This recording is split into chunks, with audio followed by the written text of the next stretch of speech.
That's right, this is the genesis of a series that's still going strong to this day. Get it? The genesis?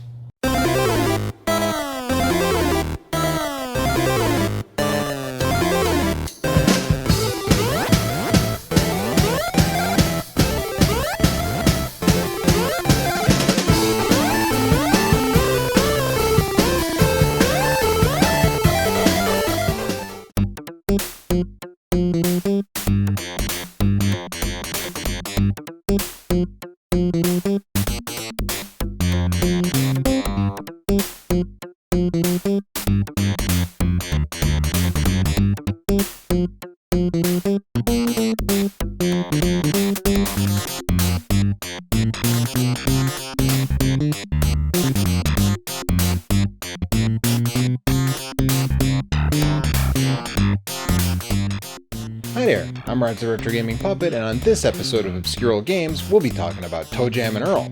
Now your first reaction might be to say, this game isn't that obscure! To which my first reaction would be to tell you to shut up.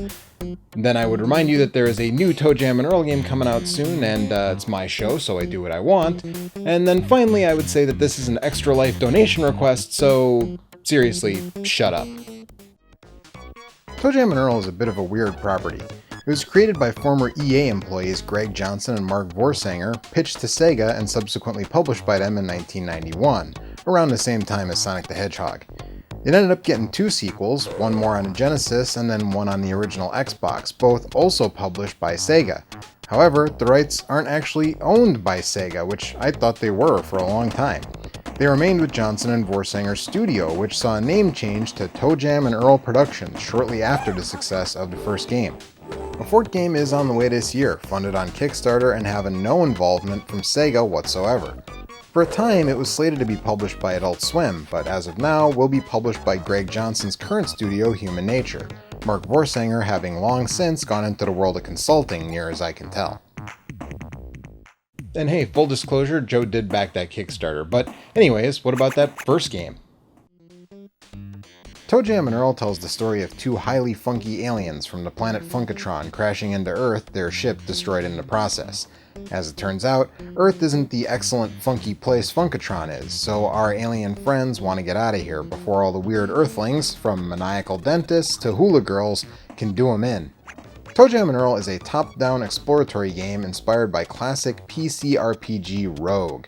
And you know what that means? It's a roguelike! Well, actually, it's more of a roguelike-like, or perhaps a roguelite. But it lacks features like permadeath, preventing it from being an according to Hoyle roguelike. However, it does maintain quite a bit of RNG associated with the genre, if I can borrow a speedrunning term. While the game does allow you to play a non-randomized version of the maps, most players would argue that half the fun of the game is playing on a procedurally generated map, with the ship's pieces being scattered around 25 randomly generated floors. One element you can't mitigate when it comes to this are the presents. Scattered about the map are packages, seemingly dropped by a jetpack-equipped Santa Claus. Each style of present begins as a mystery, but they always contain the same item once opened. Until you open the dreaded randomizer, at which point they all become mysteries again. These presents can contain good stuff and bad stuff. The good stuff includes weapons like tomatoes, boomboxes that make all the Earthlings dance, rocket skates, inner tubes to float through water in, and more. Bad stuff includes the aforementioned randomizer, a personal storm cloud that damages you with lightning, and the worst of all, a total bummer, which kills you. In the middle are items like rose bushes, which can hurt you but also block enemies, and root beer, which gives you a little health, but it also makes you burp for a while, alerting the Earthlings to your presence. The big thing about this game, though, is the co-op. Honestly, the game almost isn't worth playing if you don't have a pal to play it with. Part of that is, in a super cool trick that definitely wasn't possible on earlier systems like the NES or Master System, tj&e has dynamic split screen. When you're near a friend, you get the whole screen to walk around, but when you go separate ways, or more likely when one of you gets knocked off the edge of the world down to the floor below by the devil or dentist or boogeyman, the screen will split. Sure, earlier games had split screens, stuff like Xenophobe on the NES, but the screen was always split in games like that. This was the first one that I ever played that lets you go back and forth as necessary. Plus, a game like this is just more fun with a buddy, sharing the presents, splitting up to uncover more of the map and find the ship pieces. It's just the way the game was meant to be played. Now, this game would be fun either way, but I gotta mention the aesthetics because they are so 90s. First of all, the music by John Baker is incredibly catchy, and this is one of my go-to examples when people dismiss Genesis music as being too tinny, or sounding like farts, or just not being as good as Super NES music.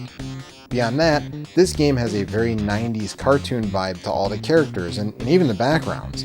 It really falls in line with the cartoon styles of the time, sometimes almost looking like something from Klasky Csupo, who made Rugrats and Duckman around the same time this game was released. The weird characters really end up giving this game a sense of character, I guess. From the titular aliens to the wise man in a carrot suit, a hamster in a giant ball, and an evil mailbox, this game is weird in an era where game budgets were low enough that a major retail release could afford to be incredibly weird, something that I find is really missing from the modern game scene, though indie studios like Human Nature themselves are filling that space nicely, ain't I? I guess I shouldn't complain too much then. And that's about it. I mean, if you somehow never played ToeJam Earl, you gotta get on that. It's on current-gen consoles, last-gen consoles, Steam, and even more places than that, so yeah, don't sleep on this one. And Back in the Groove looks like it's gonna be more of the same, so choo-choo, get on that hype train, I guess. And that does it. Thank you so much for watching. I'm Roger the Retro Gaming Puppet, and I'll see you next time, right here on Obscure Old Games. Sega. Genesis. Yo, it's Sega's ToeJam Earl. The hippiness, hoppiness party that's kicking around the world. Giving it to you like it. ToeJam Earl is so funky, it'll make you scream like nothing ever before. Genesis is so much more. ToeJam Earl. Two homeboys can play a different gig every time. Go get your one and you'll be in the hand. You gotta get